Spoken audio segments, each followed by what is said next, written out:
What's going on, everybody? I'm breaking my rule about wearing jerseys. I just don't really wear jerseys. I enjoy jerseys, but I wore the Santos jersey a couple days, which is a large, and you can see it fit me, with some wiggle room. This is a large of the Bomb Pop from the 2014 World Cup, the Bomb Pop jerseys, which I really liked. It's a large, but it's feeling like a schmedium. A few years have gone by, and I have been hitting the gyms, and I have been hitting the IPAs, and well, it's going to take a while to get off. I'll tell you that much. It's going to be one of those where you come off, and all your hair is standing on staticky on the other end.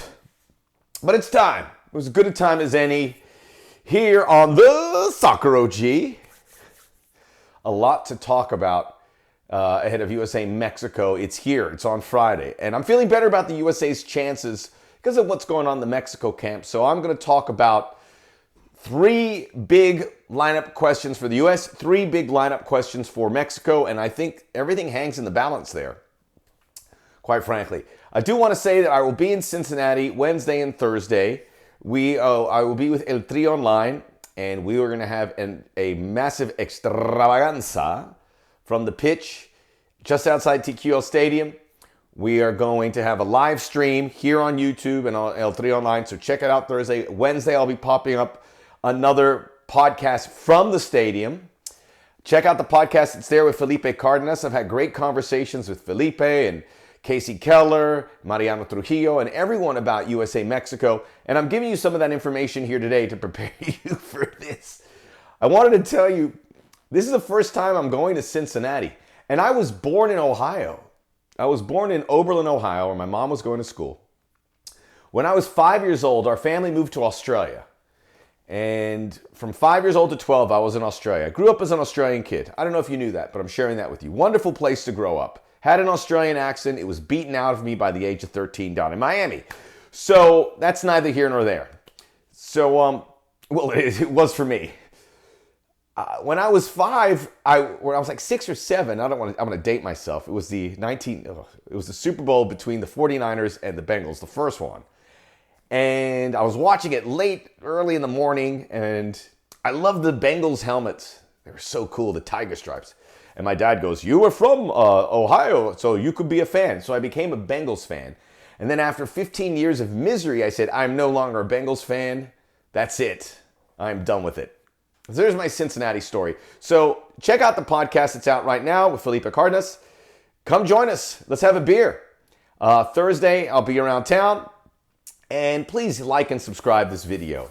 Just want to keep these videos up because I really enjoy doing them and sharing some time. Man, look at this thing. Look at this thing. Whoa, the Soccer OG. No joking around. No laughter. I hear you laughing. So let's get into it. Before I go in, I want a quick thought about Decision Day in Major League Soccer.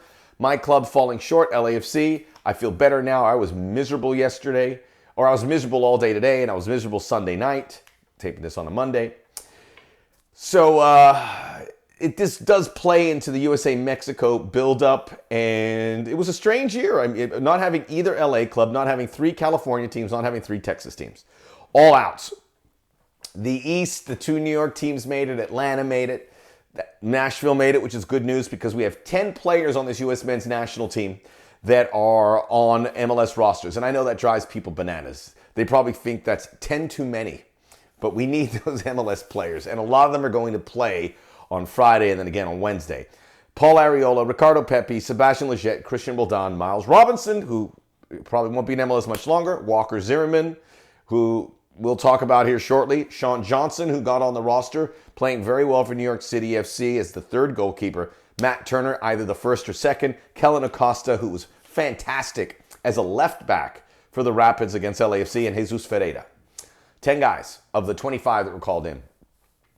Quickly about Decision Day. Colorado finishes top in the West. New England finishes top in the East. The MLS Cup playoffs are wonderful. Get into it because there's nothing quite like it. There's no home and away. I wish there was home and away. But the single game provides this chaotic tournament where there's going to be surprises and it's going to be very difficult to predict. Colorado I like a lot. I like the Rapids and what they have as a collective, a group of MLS campaigners that have done very, very well. But good young players, right on the fringe of the U.S. national team, like Cole Bassett and Jonathan Lewis, who's made some of the teams. Mark Anthony Kaye is a full-on Canadian international. Diego Rubio a lot. Vancouver's been a great story getting in, and Vanni Sartini, their coach, said after they tied Seattle and made it, he's glad that there's no playoffs on Monday or Tuesday because they're going to be so drunk they couldn't play. He predicted they will beat Sporting Kansas City. I'm getting behind this Whitecaps story. It's a really good one. And I'm going to go with New York City FC and Vancouver Whitecaps in my MLS Cup Final. So that would be the 4th seed in the East and the 6th seed in the West. Everyone's going to go, it's going to be Seattle. I don't think so this year. I don't think so. I think Seattle might have an early demise, which is no shame in their game because they've always been so good in the playoffs. They are the gold standard in Major League Soccer. And I think it's going to be Colorado, Vancouver in the Western Final. It's going to be New York and Nashville in the Eastern Final. All right, let's get into the meat and potatoes, why don't we? So after talking with several people, we're trying to figure out, I gave you my projected 11 for the U.S. I earlier told you that Mexico looks really strong. Well, there's some cracks in their game now. And even the roster announcement by Tata Martino could play into the hands of the U.S. Now, like him or hate him, or indifferent, and I don't think there's too many indifferents, Greg Berhalter is 2 for 2 against Mexico this year. That's hard to do. And that's been duly noted in Mexico. Greg Berhalter's 0-1 versus Panama in games there. He has labored against Canada, but he's missing that result in qualifiers. But Mexico, he's 2 for 2 in finals. Big finals. Mexico came out hard, and they had very good teams in both. They had the advantage. Mexico probably should have won both those games, but they didn't. And now you have here, and Greg Berhalter has got a blueprint that he's going to follow. And I think we look at the lineup, we can get a lot of questions. So I'm going to go with the 3 for the U.S. that we don't really know what's going to happen. We can take an educated guess that will fill in that starting 11 against Mexico. The first big question, and the number one question, is what happens with Christian Pulisic? Do you throw him in there? He's come off for short stints for Chelsea this past week in Champions League and in the Premier League against Burnley, which was a disappointing result, a tie for the Blues. Is he ready to start against Mexico? I don't think he will. And that's why I said Paul Arriola is going to start. I said he's going to start both games. But if Pulisic is ready for the second game, maybe he doesn't. I hope Pulisic is ready for the second game. This is Mexico, and he had that incredible moment in the Nations League final. He had an incredible couple moments. That was the Pulisic game. But how does he come out? If he's in the starting 11 and Berhalter feels he can go, that is wonderful news for the U.S. because this is the guy. He has proven it. Just got to keep him upright. On that note, news coming out of Dortmund, Marco Rosa saying that Gio Reyna is essentially going to be shut down for 2022. He says it's slowly getting better for him, which is a bizarre statement to make because nothing about this injury, a hamstring injury, seems like it's getting better. Can you see? You can actually see my body underneath this. That's pretty upsetting for our young viewers. I apologize. So Gio Reyna out until 2022. There's no qualifiers in December, so that's okay. But this injury is definitely unsettling. I'll get into some other U.S. questions here. But Pulisic is the big one. How much are they going to use him? I predict, if you ask me, he comes on maybe at the half against Mexico, possibly starts Jamaica, depending on that. We'll leave it at that. The second question for the U.S. is who plays alongside Miles Robinson in the central defense? No John Brooks called into this. A lot of people got caught up in it, and I think John Brooks should have been on this roster. But, John Brooks has had many, many chances. And he has had a lot of call-ups. He was the guy. He had a real bad September, and he had a good week here, but it's too late. He didn't make the roster. They beat Red Bull Salzburg in Champions League, and then they beat Augsburg. And people are going, well, he had a great game against Augsburg. Please. He should be here, but he's not. And this is the national team. It's horses for courses. And they don't view him as a guy that's going to be able to go there. So there's something there, because we can all say that when we last saw John Brooks playing for the U.S., it didn't go well. It was really bad, if I could be frank. It looked really weird. It was all over the place.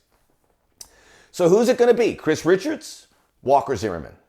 I spoke to Felipe on the podcast. We both seem to think it's going to be Walker Zimmerman who is going to clear these balls out. Chris Richards is a much more dynamic player. He got the game against Costa Rica, but do you throw him into the deep end here in Mexico? I don't think Greg Berhalter does.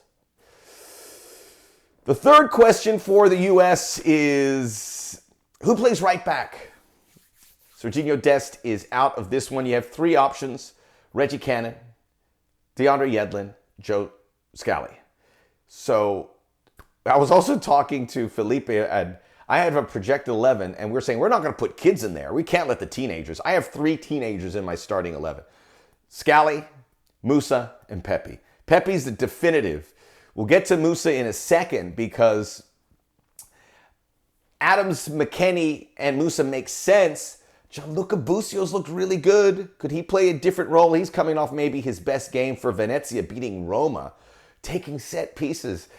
He has waited, and he's done everything asked of him. Musa's been good. Hasn't really played a lot for Valencia. He did come off the bench in this game this past weekend, but hasn't seen a lot of it. I guess because you want an athletic, pacey game, Musa gets it. But I wouldn't be surprised if Bucio makes it in there because he has certainly earned it. So that's another minor detail. But for right back, Joe Scally's the best option. DeAndre Yedlin, I'm not sure where is there. If it doesn't go well for Joe Scally, as I said, you take him out. So those are the three big questions. Let's flip over to Mexico. Let me quickly run through for anything. Oh, some good news. Aaron Long is back with the team, coming back from a long-term injury. I think he is the ideal partner for Miles Robinson when he's healthy and he's still a ways out. So that's good. Daryl Dike has scored goals in 4 straight games. Keep an eye on that. According to Fabrizio Romano, he is getting some interest from an Italian club. That would be huge. The Italian league has been very good for American players. And he also talked, except for Brian Reynolds, and Romano also talked to our good friends on the Golazo pod there with Luis Miguel Echegaray. And Brian Reynolds looks like he's going to get a new club in January. So a lot of things brewing there. Let's go to the Mexico things, because this is where I think the U.S. has a lot of hope now, because Mexico have some issues. Who is the third midfielder? You have Hector Herrera, you have Edson Alvarez. Those two are locked in. Andres Guardado, a lot of people think it would get in there. If it is Guardado, that's a huge advantage for the U.S. because they can overrun him. His best days are well behind him. I think Mexico has to move ahead. If I was Mexican, I would want to see Charlie Rodriguez maybe get in there. But that's a big selection right there for El Tri. The other two are good. Herrera and Guardado together more so is a concern. Alvarez is a Cadillac, but those two a little bit older, you're giving up a lot of pace, and Berhalter knows it, and he's going to try and get an advantage there. So the third midfielder, much like the U.S., who is that third midfielder for Mexico? Defensively, big issues for El Tri.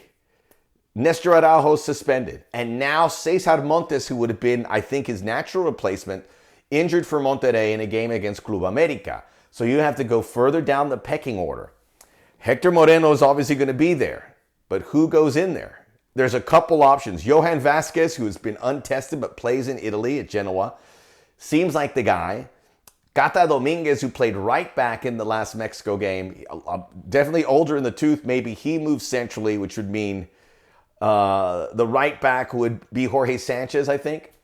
But those are moving parts. Mexico doesn't want that, but they're going to have to deal with it.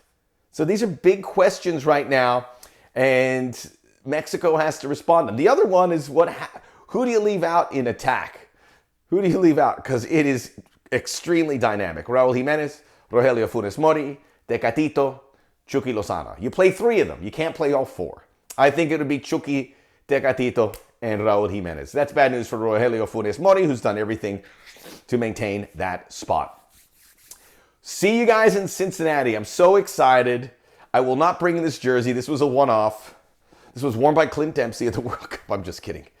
And let's see what we got going. Lots of questions for both teams, which is going to make this a real wild and woolly game. And if you're watching it after the game, turn over to Paramount Plus and watch me on Combate Global. We're going to have USA versus Mexico inside the cage, the jaula. We're going to have USA versus Mexico fighting. So make it a full Friday night of USA-Mexico. Mexico, as many would say it. And let's get this thing going. We'll be back Wednesday, Thursday, Cincinnati.